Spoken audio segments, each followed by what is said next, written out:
뉴스데이스 문이야기 백브리핑 시작합니다. 첫 번째 브리핑, 기차는 간답니다. 지금 우크라이나에 가 있는 국민의힘 이준석 대표를 향해 자기 정치 그 이상도 그 이하도 아니라면 보통 문제가 아니다. 직격탄 난리가 있는데요.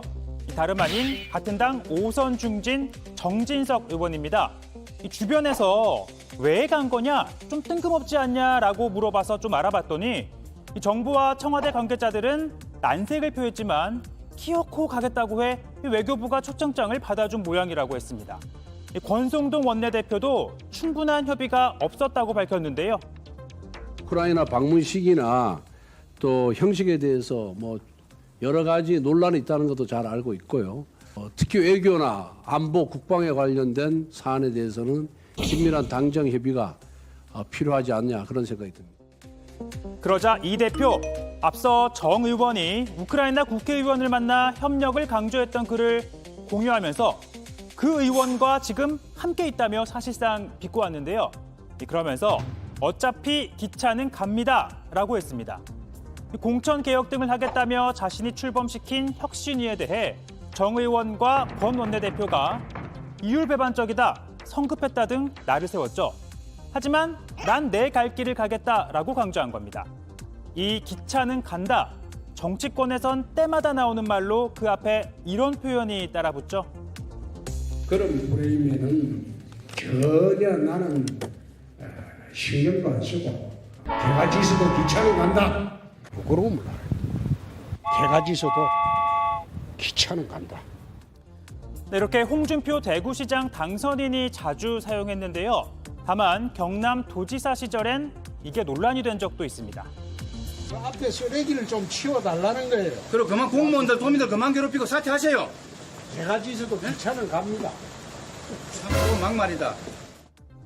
네, 그래도 국내 정치인들 중 원조는 김영삼 전 대통령이죠. 취임 후 군의 하나회를 청산하는 과정에서 반발이 나오자 이 한마디로 잠재워버렸죠. 아무튼 이준석 대표, 개가 짖어도까지는 안 했지만 지방선거 후 본격화되는 당내 견제 움직임에 맞서겠다는 의지를 분명히 드러낸 걸로 보입니다. 국민의힘 내에선 이 대표 측과 이른바 친윤석열계가 차기 당권 경쟁을 시작했다는 분석도 나오는데요. 물론 이 대표 임기가 1년 정도 남아있긴 하지만 차기 대표가 다음 총선 공천권을 행사하는 만큼 당내 갈등은 마치 기차 소리처럼 요란하게 수면 위로 드러날 가능성 있어 보입니다. 다음 브리핑은요, 또 씬스틸러입니다. 관중석에 앉은 한 꼬마가 어깨를 이렇게 들썩입니다. 흥부자 같죠? 이어서 자전거 행렬이 지나가니까 밴드 연주에 맞춰서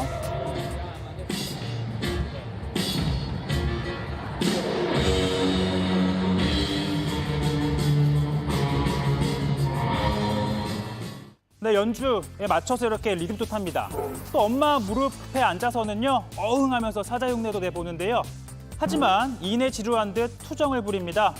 엄마가 달래보지만 고개를 절레절레 흔들고 급기야 엄마를 때리기도 합니다.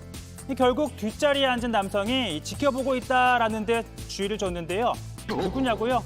영국의 루이 왕자입니다.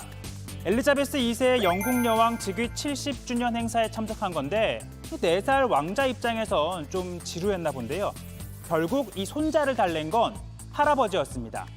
찰스 왕세자가 이렇게 무릎 위에 올려 들썩거리면서 놀아줍니다. 앞서 행사 첫날에도 이런 모습들로 소위 시선 강탈을 했었는데 이날도 마찬가지였네요. 이 왕자의 천진난만한 모습이 행사 주인공인 여왕보다 더 강렬한 인상을 남겼는데요. 이 왕씨라면 왠지 점잖고 또 윗사람에겐 공손해야만 할 것 같은데 어린 왕자, 여느 미운 4살과 다름없어 보입니다. 오늘 백브리핑은 여기까지입니다.